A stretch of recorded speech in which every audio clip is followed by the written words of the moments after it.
Welcome to Wellywood Wargaming, where the grim dark never sleeps. Crack open a bottle of wild snake and spark up a low stick as we take a journey down underhive. Ah, the House of Iron. You want to know about them?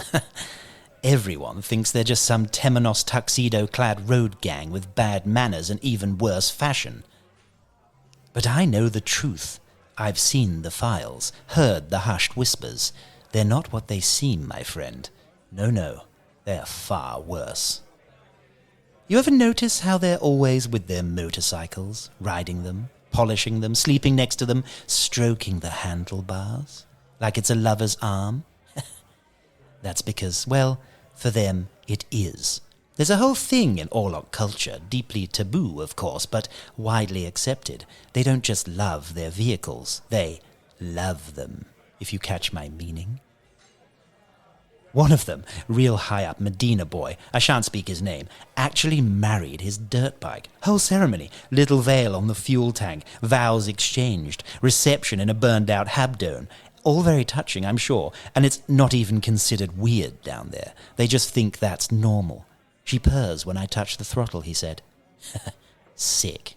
Oh, but it gets weirder. Oh, yes. You've seen the headbands, right? They all wear them, like some ridiculous bunch of back-alley bards. Style, they call it. But I know the truth.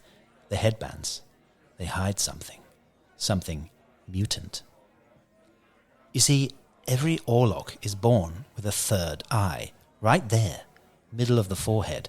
A twisted little side effect, passed down through generations of, shall we say, close-knit family values? Not like a useful third eye, like an Imperial navigator has. No, this one just sort of twitches when they're stressed and leaks a little oil at times. Completely useless, but still there. Always watching. It's the biggest secret they've got, and they'll kill you if you mention it. That's what the headbands are for. Containment. I heard if you lift one, it actually screams. Now don't even get me started on the Medina scum bloodline.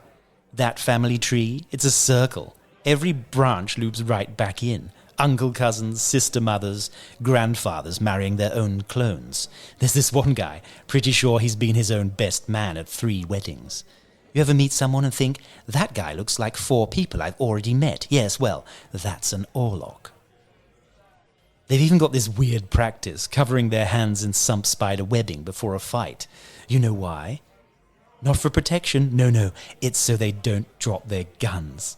Literal web hands, like gluey mittens, walking around all day with stringy hands just to avoid losing their shotguns during a shootout. Saw one of them get caught trying to shake someone's hand once. They were stuck together for hours. And the fashion, by the throne, the fashion. Temenos tuxedos made from acid-washed denim, steel-toed boots covered in filth, and vests. They actually wear vests, thinking it looks tough. You ever seen an Orlock wedding outfit? It's just a jumpsuit with slightly less oil stains. And don't let this friendly act fool you either. They're all wild snake alcoholics, live on the stuff, bathe in it probably. I heard some Orlock babies are born with little flasks in their fists. The moment they can stand, they're staggering into a drinking hole, ordering doubles.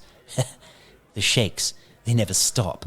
That's why they rev their bikes so much. It's the only way to drown out the tremors. And their weapons. Now there's a tale. Shotguns, auto pistols, slab slingers, held together with fiber tape and good luck. You know why they use such crude, brutal tools? Because they're Luddites, absolute tech barbarians. Show one a Voxcaster and they'll either eat it or try and mate with it. Las pistol, that's witchcraft to them. There's a story, true one mind you, of an Orlock road sergeant who refused to use a melter gun because he thought it was too quiet. Claimed if it didn't make a loud noise, it wasn't killing properly. None of them can read, none. Oh sure, they've got tattoos that look like words, but they're just squiggles they copied off a tin of corpse starch. Ask them to write their name and you'll get a shrug, a grunt, and probably a headbutt for your troubles. And the names, oh the names, Buzzsaw Pete, Greasefire, Sticker Dread, ridiculous monikers they give themselves to sound hard, but they can't spell a one of them. One of them carved Deathstalker into a bulkhead, misspelled each word. Took him 3 hours and a spoon. He now goes by Spoon Man. They think it's cool. Oh, and don't be fooled by the image of rugged survivalists. Their idea of nutrition is drinking corpse starch smoothies, blended bricks of rations, rat protein and promethium slurped through a hose pipe. For gains, they say. More like mutation maintenance. Their inbred bodies can't even digest real food. They're like fleshy babies wrapped in denim, functional only out of spite. There's an old Orlock myth, swear it's true, about some ancestor working on the underside of his wolf quad, got axle grease in his hair, combed it through, and the other lads thought it looked cool, so they all started doing it. Now it's a tradition they pass down like a sacred rite. Grease the hair, rev the quad, marry the bike. But I see them. I know their truth. They're not a house. They're a cautionary tale, a clan of inbred, grease-soaked, bike-marrying mutants held together with duct tape and curse words. And every last one of them would frack their exhaust pipe if they thought no one was looking. But don't you dare say I said any of this. They'll come for me. They've got spies, you know, little sump snitches who hide in the engine oil. I've seen them. I've seen things. Greta was a lovely bike, though. Shame what happened to her in that drag race. I mean, who marries a bike? Anyway, what were we talking about again?